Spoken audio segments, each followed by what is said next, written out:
Je suis pro-immigration.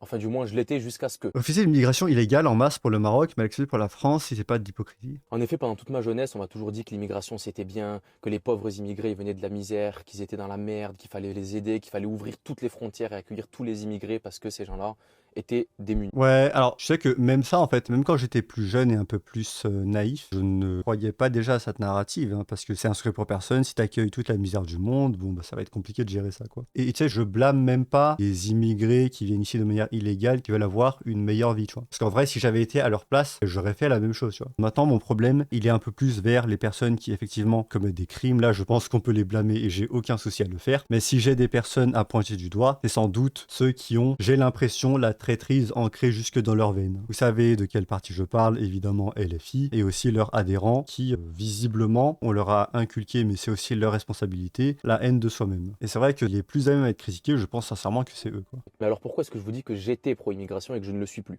Tout simplement parce que j'ai grandi, j'ai lu et j'ai compris. Déjà, j'ai compris qu'un pays sans frontières, ça n'existe pas, ça n'a jamais existé et ça n'existera jamais. Il y a bien une raison. Ouais, alors ça, c'est une évidence. Si tu prends la peine 2 secondes d'y réfléchir, bah, c'est vrai que si t'as pas de frontières, si t'as un pays qui ne contrôle pas ses frontières comme ça l'a été en 2020 sous le mandat Biden aux États-Unis, je pense que tu vas finir par avoir des problèmes. Je me suis rendu compte que j'étais super hypocrite. Pourquoi? Parce que dans mon pays d'origine qui est le Maroc, j'aurais jamais voulu d'immigration massive pour mon pays. Parce que je sais que ça aurait signé la mort politique et sociale de mon pays. Et je parle bien Mhm. d'immigration illégale, bien sûr. Mais que malheureusement pour la France, je l'accepte. Donc je refuse l'immigration illégale en masse pour le Maroc, mais je l'accepterai pour la France. Si ça, c'est pas de l'hypocrisie, qu'est-ce que c'est? Et je trouve que malheureusement dans notre communauté, on est beaucoup trop à penser comme ça. D'extrême droite pour notre pays d'origine et d'extrême gauche pour la France. Pourquoi Mhm. est-ce qu'on réfléchit comme ça?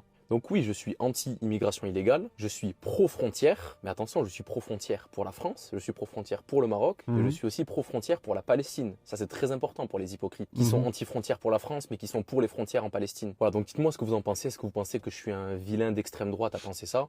Mais pour moi, c'est juste du bon sens en fait. Bah, c'est évidemment du bon sens, hein. Et c'est vrai que si tu mets en perspective, tu leur poses la question, est-ce qu'en Algérie, vous serez d'accord si on apportait tel nombre de personnes de notre culture dans le pays? Vous savez très bien que la réaction serait différente, hein. Et là, tout de suite, on crierait pas au racisme, mais il serait bien plus nationaliste. Et c'est le cas, en fait, hein. Il n'y a qu'à voir comment ils sortent tout le temps leur drapeau pour voir que, bon, c'est un jugement de valeur à géométrie variable.